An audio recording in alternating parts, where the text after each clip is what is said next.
Ladies and gentlemen, boys and girls, children of all ages, welcome to the channel World of Wrestling, here today to discuss about AEW Dynamite February 2nd, 2022 review.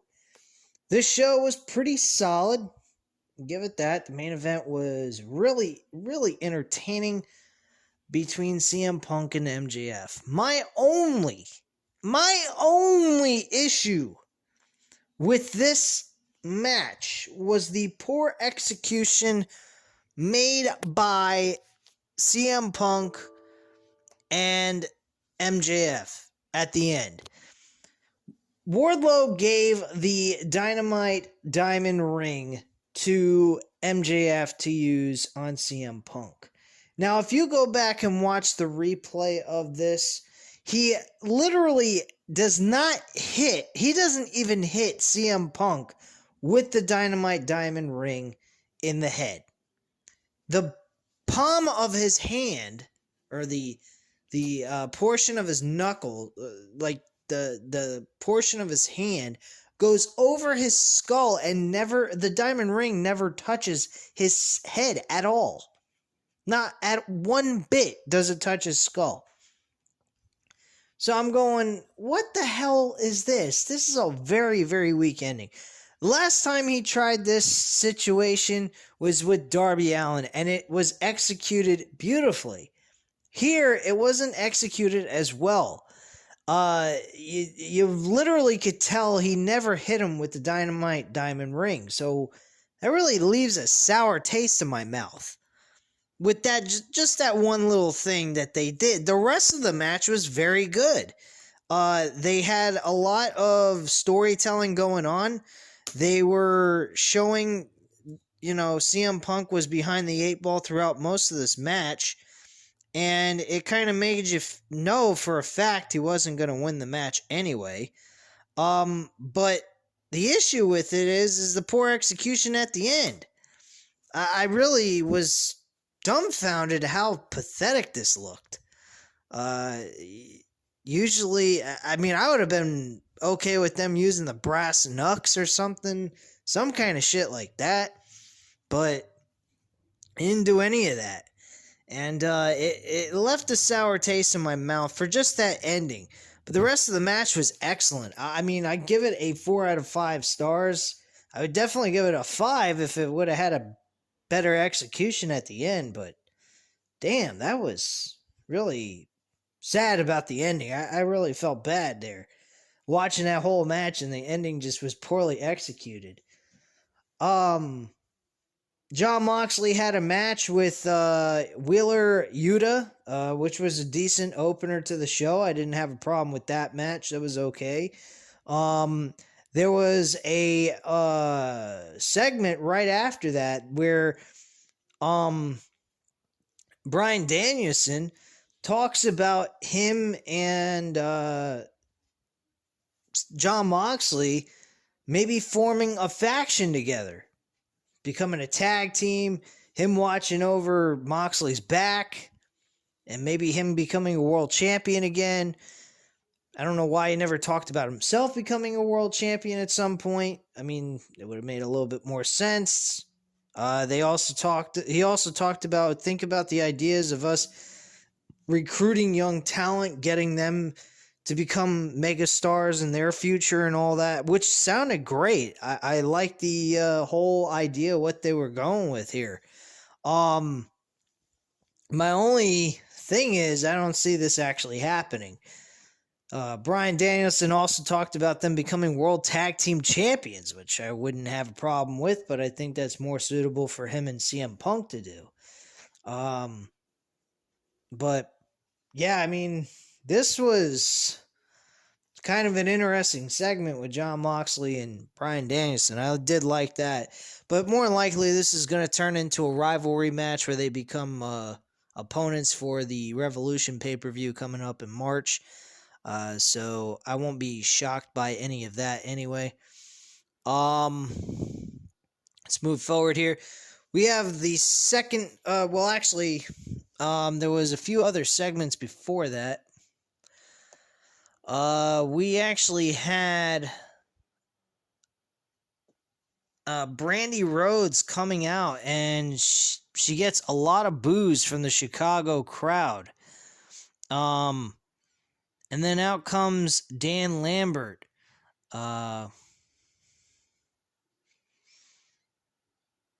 With the Men of the Year. I'm sorry, I was just reading some information I had written here that was written on this thing.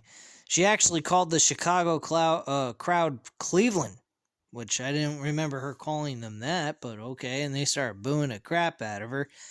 Out came Dan Lambert with Men of the Year. He says Brandy needs a reality check. She can pretend Cody earned his spot in this company, and she can pretend Chief branding officer is a real thing, and she can pretend her Brandy from the block attitude is a real thing. He feels like a great guy in front of her, actually. She remarks to Ethan Page that only reason they hired him was to get to Josh Alexander, which they did not get to yet at this point. Brandy starts talking, and Chicago starts to shout, "Shut the fuck up," which I thought was unbelievable. I was very surprised this crowd was that brutal to her. I don't know what she did to them, but whatever. I mean, she is associated with Cody Rhodes, so I can understand, I guess, that reasoning behind that, but still. Anyway, moving forward here. So Brandy asks if they're done. They're not. She says it is a little telling that his best fighter got knocked out by Jake Paul. She also brings up about Amanda Nunes losing the UFC championship, but she felt like that was a little too soon and a bit harsh to say that to him, but she kind of brought it up without really bringing it up. And Lambert, and she thinks that Lambert should spend a little more time with the American Top Tits or team. She corrected herself and said team, because earlier in this segment he was talking about her boobs not being real and they were breast implants. And she goes on to say, doesn't she think all the roads should turn Lambert says, doesn't she think all the roads should turn heel, because the only face turn she's making is when she's face down in her old job. It's basically saying she's down on her face getting laid. Brandy slaps him. Lambert has a surprise for her and Paige Van Zandit. This leads to a pull-apart brawl from the locker room. And then we move on to the next segment, which is Matt Hardy expresses his displeasure to Private Party losing. Matt Hardy wants that TNT championship from Sammy Guevara and enter Andrade El Idolo. And Matt tells Isaiah Cassidy he's going to fight Sammy for the TNT championship on Friday night. Andrade asks about the status of Darby Allin, why isn't he signed, and Matt says it could be a money thing, and that's basically the whole segment there. Oh great, my computer completely froze. That's wonderful. Oh, there we go. Okay, so let's move down here, shall we? We had Penta El Zero Medio and Pac teaming together against House of Black, which consisted of Malachi Black and Brody King. This was kind of a short match, but Malachi goes ahead and spits the Black Miss to Penta, and Dante's Inferno is hit for a 1-2-3, and that's how the match goes off the air. Well, not go off the air, but that's how the match ends for that match itself. A little decent matchup. I was having a little trouble with my YouTube TV on my Fire Stick. 1 minute it was working, and the next minute it was buffering like crazy. I had to rewind it, play it, and then it would play, and then it would start doing it again for whatever reason. I have no idea. But yeah, Fire Stick, I don't highly recommend for anybody. It is a real piece of crap. It lags on mine like crazy. Personally, I'm getting tired of technology. I almost broke I almost broke the fucking Fire Stick, and God knows what. I was losing my temper. Cause it really was fucking annoying, and it's been happening since since Sunday of this past Sunday. I don't know why. So we had Nyla Rose versus Ruby Soho. Ruby meets up with, it's basically Nyla Rose wins this match. Nothing major happened here. I didn't really pay much attention to this one either. What is with this fucking page unresponsive crap on my computer here? What the fuck? Get the hell out of here, piece of shit. Anyway. Backstage, the Gun Club confronts Jungle Boy backstage. He fights with them and they throw him outside into the snow as Luchasaurus and Christian Cage come to check on him. Hangman Page joins Tony Schiavone. Page makes clear he doesn't care what kind of match he has with Lance Archer next week, but is interrupted by Dan Lambert. Jake Roberts tells Hangman he smells fear on Hangman, and Archer says he's sick of talking. The fight breaks out, and Lambert tries hitting Hangman with a chair. Hangman sets his sights on Dan, but that allows Archer to attack and hit him with a blackout through the timekeeper's table. He gets on the mic and says he's going to be the world champion next week. Wow, big fucking whoop-de-doo there. Jericho also makes it clear that next week he will have a team meeting for the Inner Circle. He also states he was embarrassed by Santana Ortiz last week. He wants to hear face-to-face why they did what they did, and he wants a full-on Inner Circle conference next week. He doesn't understand why Eddie Kingston's so important to them when he actually got the team together. He was the one who formed the team. He really helped them get noticed being part of a super mega faction like the Inner Circle.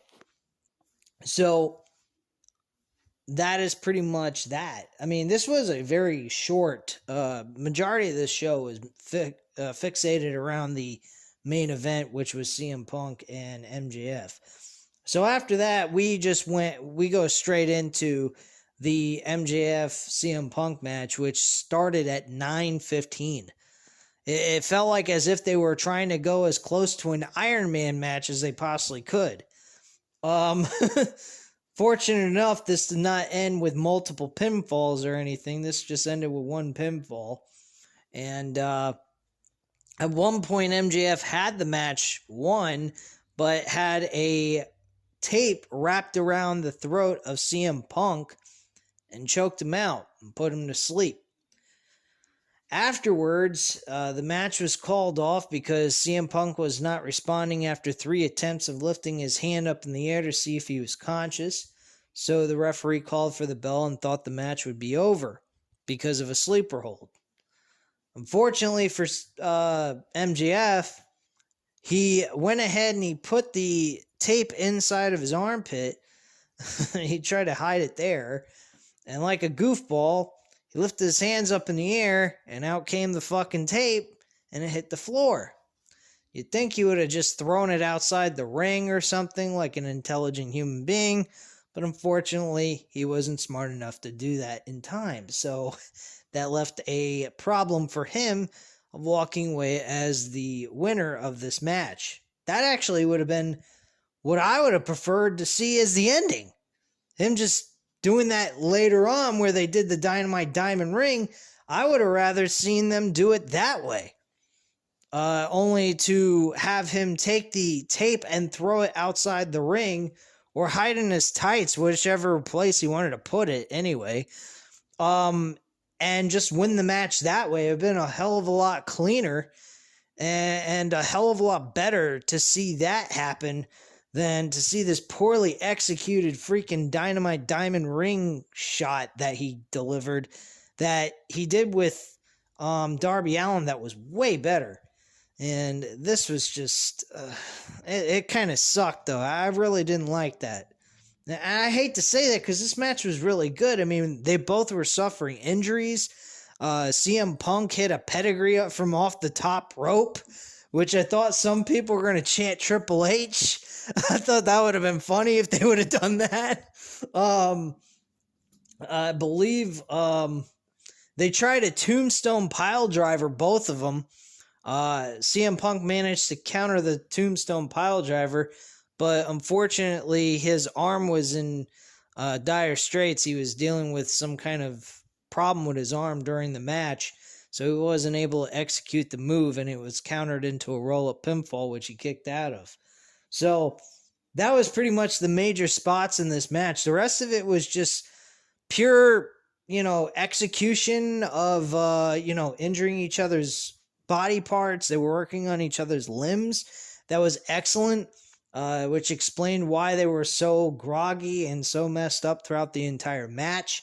There was a lot of good things that took place in this match. There was only like two things that I had an issue with. I sincerely wish that the ending would have been with the tape around the throat and been done with it and not do it that early. I know some of you would say, well, the match would have ended very early. It would have had only 30 minutes left of the show. I understand that. What I mean is, you take that freaking, that spot in the match and move it all the way to the end of the match and get rid of the fucking Dynamite Diamond Ring shot to the head and get that completely wiped out of the entire match altogether. You didn't even need Wardlow in this matchup for MJF to win. He could have won this on his own through a dirty tactic. So it's just the way I feel about it. I don't know how you guys feel. I thought the match was still great for what it was. It was highly entertaining, and personally, I think this should have been at the pay-per-view. This should not have been for free. I mean, as much as I dislike the ending, I cannot deny this match of being a really good, entertaining match. Personally, like I just said, this match shouldn't have been free. This should have been something we spent $49.99 to watch on the pay-per-view main card and watch it on BR Live or on pay-per-view, one of the two, whatever choice you would want to go with. But that ain't even the point. The point being is this was a fucking great match that should have been on pay-per-view. That's all I have to say on that. But again, like I said, execution at the end was a little bit bad. I didn't like the ending, the way it was executed, but overall, I can't deny this match of being called a good match. This was an excellent match, and I had a lot of fun watching it. It was very entertaining. It made me laugh at certain points, especially the way CM Punk was trying to sell the injuries. He did have one portion of the match where I really thought he had a concussion. He tried to do a reversed hurricanrana, and his skull and his neck kind of twisted. He like was twisted to the side, and I thought he literally injured himself badly. But I guess fortunate enough for him, he wasn't injured because he kept going. Referee did not notice anything awkward or didn't throw up the X sign like they usually do when someone's injured. So I don't think there's anything wrong with CM Punk. That was just purely him just selling the so-called injury, or him being just groggy or whatever. But yeah, this was, again, a really fun match. I enjoyed it. Again, the only thing is just the execution at the end. Other than that, this match was fucking excellent. And I had a blast watching. It was about the highlight of the entire night of this episode. The rest of the show was, whatever. Jon Moxley, Bryan Danielson segment, excellent. Loved it. Thought it was a nice little way of trying to introduce us to a storyline that's being built up into a match in the near future. Or maybe possibly they turn this into a faction type situation. If they go that route, I'm totally cool with that as well. Jon Moxley seemed pretty interested in it. He didn't give any answer yet. But only time will tell what this whole storyline turns into. I'm going to go with this is going to turn into a match, not an actual faction type situation. So keep an eye out for that, guys. I think that it's going to be a match, not a faction. But hey, I might be wrong. Who knows? I haven't been wrong lately about certain things with AEW. I mean, I've been able to easily predict where the direction they're going with these matches and everything. My only issue is trying to predict when these title changes are actually going to take place. But I haven't been wrong of who's taking the title. I just don't know when exactly they're taking it. So that's my only problem, but I've been getting the order of champions correct so far. I haven't been wrong about that yet. So I got that one little achievement I can say I have with AEW. WWE, on the other hand, is a complete dumpster fire of creativity. I really cannot believe the direction they're going with Brock Lesnar. He's going to go after the Universal Championship. He's going after the former title he had. I mean, like, what is this guy? He won the Rumble. He can only choose one person. He's going to get both titles? This is fucking ridiculous. And if anyone thinks that Bobby Lashley's retaining the WWE Championship at Elimination Chamber on February 19th, you are sadly mistaken and you don't know how Vincent McMahon thinks. This is going to be a title-for-title unification match that didn't need to be with Bobby Lashley having a 3-week reign of bullshit that meant absolutely nothing.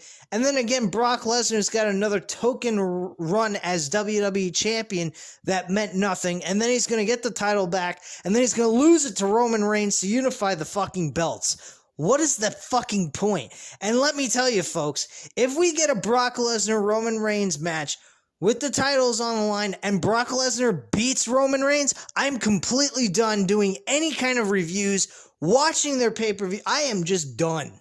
I will be completely and utterly done with this fucking product.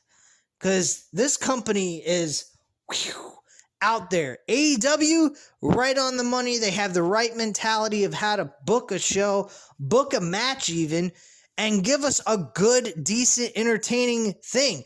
The one thing I can criticize AEW for, folks, is they need a larger-than-life character on their show.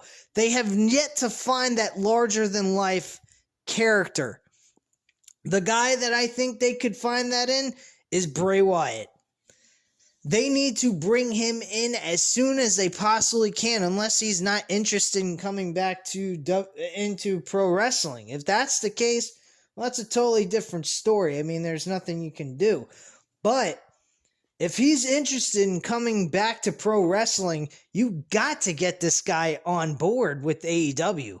He is the guy that can go ahead and become a larger-than-life character.